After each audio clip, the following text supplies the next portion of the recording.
নমস্কাৰ শিক্ষাগুৰুসকল, আপোনালোক সকলোকে মোৰ ইউটিউব চেনেল আমিনুল চিআৰচিচিলৈ পুনৰ এবাৰ স্বাগতম জনাইছোঁ। আমাৰ গণ উৎসৱৰ স্কলাষ্টিক অৰ্থাৎ সহবিদ্যায়তনিক যি ইভালুৱেশ্যন হয় তাত আমাৰ এটা ডেছক্ৰিপ্টৰ আছে যে উদ্ভাৱনীমূলক অনুশীলন অৰ্থাৎ ইনোভেটিভ প্ৰেক্টিছ। উদ্ভাৱনীমূলক অনুশীলন বুলি ক'লে আমি কিছু নতুন আইডিয়া আৰু নতুন মেথডৰ ব্যৱহাৰ কৰি পেলাই কিছুমান প্ৰেক্টিছ কৰাকে আমি বুজোঁ আৰু এই ক্ষেত্ৰত ক্ৰিয়েটিভিটি সদায় জড়িত হৈ থাকে। আৰু আমাৰ বিদ্যালয়বিলাকত যি শিক্ষকসকল আছে তেওঁলোকে বহুত ধৰণৰ ক্ৰিয়েটিভিটি ব্যৱহাৰ কৰি পেলাই পাঠদান কৰি আছে বা বিদ্যালয়খনক সৰ্বাংগ সুন্দৰ কৰিবৰ কাৰণে নতুন ইনোভেটিভ প্ৰেক্টিচেছ বিদ্যালয়ত কৰি আছে। কিন্তু সেই প্ৰেক্টিচেছবিলাককে আমি লিপিবদ্ধ কৰি পেলাই এক্সটাৰ্নেল ইভালুৱেটৰজনক কেনেকৈ কনভিন্স কৰাব পাৰোঁ যে আমাৰ বিদ্যালয়ত ইনোভেটিভ প্ৰেক্টিছ চলিছে, তাৰ বিষয়ে মই আজি ভিডিঅ'টোত আলোচনা কৰিম। ইনোভেটিভ প্ৰেক্টিচেছৰ মাজত 4টা ডেছক্ৰিপ্টৰ আছে। সেই 4টা ডেছক্ৰিপ্টৰত আমি কেনেধৰণৰ প্ৰেক্টিচেছ শ্ব' কৰিব পাৰোঁ মই আপোনালোকৰ লগত আলোচনা কৰিম। আৰু আপোনালোকে যদি আপোনালোকৰ বিদ্যালয়ত এনেধৰণৰ 4টা ডেছক্ৰিপ্টৰৰ এগেইনষ্টত আৰু কিবা ইনোভেটিভ প্ৰেক্টিছ কৰিছে সেয়া আপোনালোকে কমেণ্ট ছেকশ্যনত জনাই পেলাই আমাৰ বাকী শিক্ষকসকলৰ কাৰণেও সহায় কৰিব বুলি আশা কৰিলোঁ। আহক আমি ভিডিঅ'টি আৰম্ভ কৰোঁ। আমাৰ প্ৰথম ডেছক্ৰিপ্টৰটো হিচাপে আছে আন্তঃগাঁথনি উন্নতিকৰণ। আন্তঃগাঁথনি উন্নতিকৰণৰ ক্ষেত্ৰত আমি বিদ্যাঞ্জলি আমাৰ বিদ্যালয়সমূহত ব্যৱহাৰ চলি আছে। সেই বিদ্যাঞ্জলিৰ অধীনত আমি আন্তঃগাঁথনিৰ কাৰণে যদি কিবা ডনেশ্যন পোৱাৰ পিছত আমি তাত ইনফ্ৰাষ্ট্ৰাকচাৰৰ ক্ষেত্ৰত কিবা বনাইছোঁ, কিবা ষ্ট্ৰাকচাৰ আমি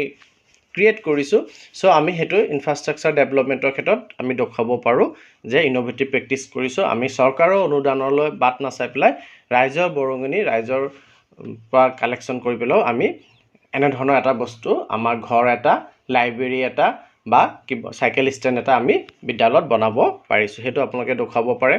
বা স্কুল ডেভেলপমেণ্ট প্লেন যোনটো আমাৰ SMCয়ে বনায়, সেই স্কুল ডেভেলপমেণ্ট প্লেনত আমি এনেকুৱা ধৰণৰ কিছুমান কাৰ্যসূচী হাতত লৈছিলোঁ। এইখিনি কাম আমাৰ বিগত বছৰত আমাৰ স্কুল ডেভেলপমেণ্ট প্লেনৰ অধীনত কৰা হৈছে। তেনেধৰণৰ আপোনালোকে স্কুলত যদি আন্তঃগাঁথনি উন্নীতকৰণৰ কিবা কাম হৈছে সেইটো আপোনালোকে উদ্ভাৱনীমূলক অনুশীলনত দেখুৱাব পাৰে। তাৰপিছত পৰিদৰ্শনত নিৰীক্ষণ অৰ্থাৎ মনিটৰিঙৰ ক্ষেত্ৰত আপোনালোকে দেখুৱাব পাৰে যে বিদ্যালয়খনত আমাৰ যেতিয়া ক'ভিড কালত আমি মেণ্টৰ টিচাৰৰ কনচেপশ্যন এটা আমাৰ আহিছিলে, আপোনালোকৰ যদি মনত আছে। আমি মেণ্টৰ টিচাৰজন অৰ্থাৎ আপোনাৰ যদি 100জন ছাত্ৰ ছাত্ৰী আছে আৰু শিক্ষক যদি 4জন আছে তে 25জন ছাত্ৰ ছাত্ৰীৰ এগেইনষ্টত এজন শিক্ষকক আমি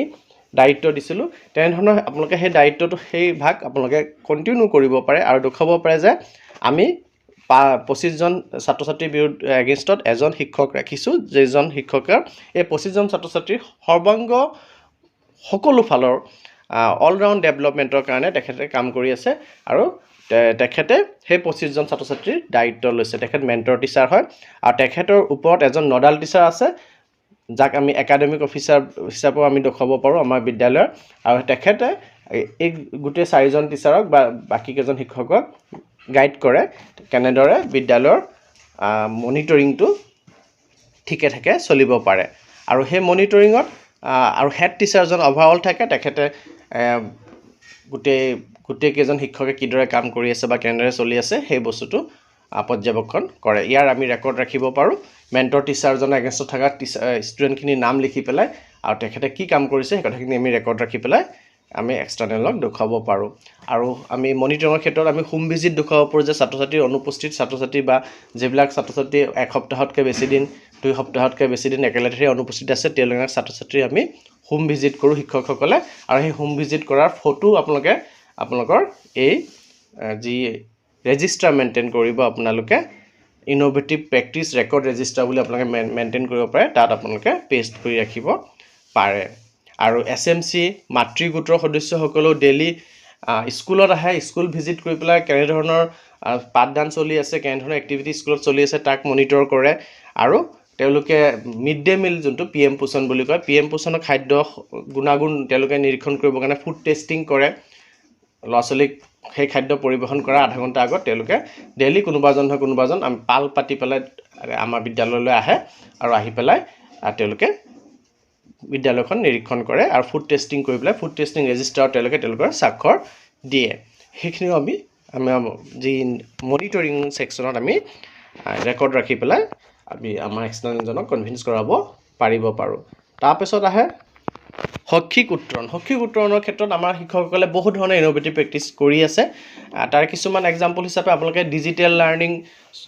বিদ্যালয়ত যদি হৈ আছে সেইটো আপোনালোকে দেখুৱাব পাৰে ICT ব্যৱহাৰ কৰি পেলাই ডিজিটেল লাৰ্ণিং হৈ আছে আৰু শিক্ষকসকলে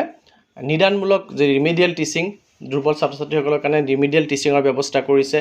সেইটো আপোনালোকে দেখুৱাব পাৰে ইন হাউচ ছাপোৰ্ট যিখিনি ল'ৰা ছোৱালী ক্ষতি বেছিকৈ কৰে বা যিখিনি ল'ৰা ছোৱালী দুৰ্বল তেওঁলোকক ঘৰত গৈ পেলাইও তেওঁলোকক সৰ্বাত্মক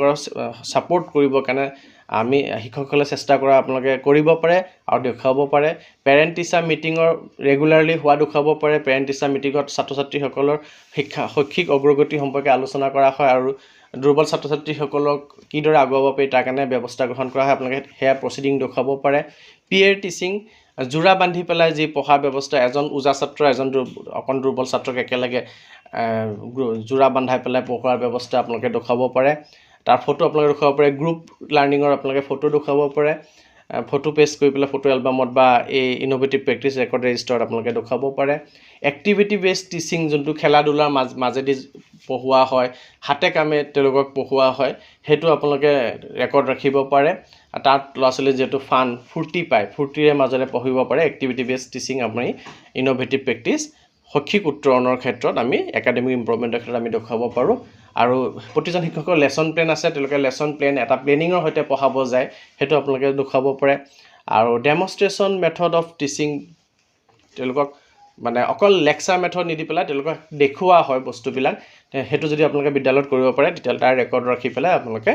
ইনোভেটিভ প্ৰেক্টিছ শৈক্ষিক উত্তৰণ অৰ্থাৎ একাডেমিক ইম্প্ৰুভমেণ্টৰ ক্ষেত্ৰত আপোনালোকে শ্ব' কৰিব পাৰে তাৰপিছত 4 নম্বৰত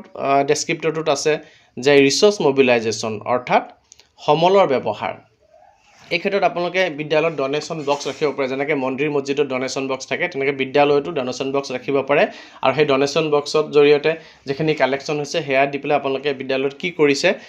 কি কাম কৰিছে সেয়া আপোনালোকে শ্ব' কৰিব পাৰে বা সমাজৰ যি গণ্যমান্য MLA বা গাঁও পঞ্চায়তৰ সদস্য ZPC মেম্বাৰ তেওঁলোকক বা ব্যৱসায়ী ভাল ব্যৱসায়ী NGO মানুহসকলক আপোনালোকে মাতিব পাৰে বিদ্যালয়ত আৰু মাতি পেলাই তেওঁলোকৰ ফালৰ পৰা আপোনালোকে কিবা সমলক যদি গোটাব পাৰে সেয়া আপোনালোকে ৰেকৰ্ড দেখুৱাব পাৰে বিদ্যাঞ্জলিৰ অধীনত আমি বিদ্যালয়সমূহত ফেন পাইছোঁ লাইট পাইছোঁ এক্সজাষ্টাৰ ফেন আমাৰ ৰান্ধনি ঘৰবিলাকৰ কাৰণে বহুত বিদ্যালয়ে পাইছোঁ সেইখিনি আপোনালোকে দেখুৱাব পাৰে আৰু বিদ্যালয়ত স্কুল একাডেমিক ৰিচোৰ্চ গ্ৰুপ এটা আপোনালোকে খুলিব পাৰে য'ত আপোনালোকৰ সেই অঞ্চলত থকা যিসকল অন্যান্য বেলেগ বেলেগ ভাল জেগাত প্ৰতিষ্ঠিত শিক্ষাবিদ আছে বা বেলেগ বেলেগ স্কুলত তেওঁলোকে চাকৰি কৰে তেনেধৰণৰ ব্যক্তিসকলক ৰিটায়াৰ্ড পাৰ্চনসকলক লৈ পেলাই আপোনালোকে স্কুল একাডেমিক ৰিচোৰ্চ গ্ৰুপ খুলিব পাৰে আৰু সেই ৰিচোৰ্চ গ্ৰুপটোৰ জৰিয়তে মাজে মাজে কিছুমান কাৰ্যসূচী আপোনালোকে ল'ব পাৰে পাঠদানৰ ব্যৱস্থা কৰিব পাৰে শনিবাৰে তেনেধৰণৰ যি স্কিল্ড পাৰ্চন আছে তেওঁলোকে কিবা মানে হাতৰ কাম জানে বা কিবা তেনেধৰণৰ বস্তুবিলাক জানে যোনখিনি আমি আমাৰ যি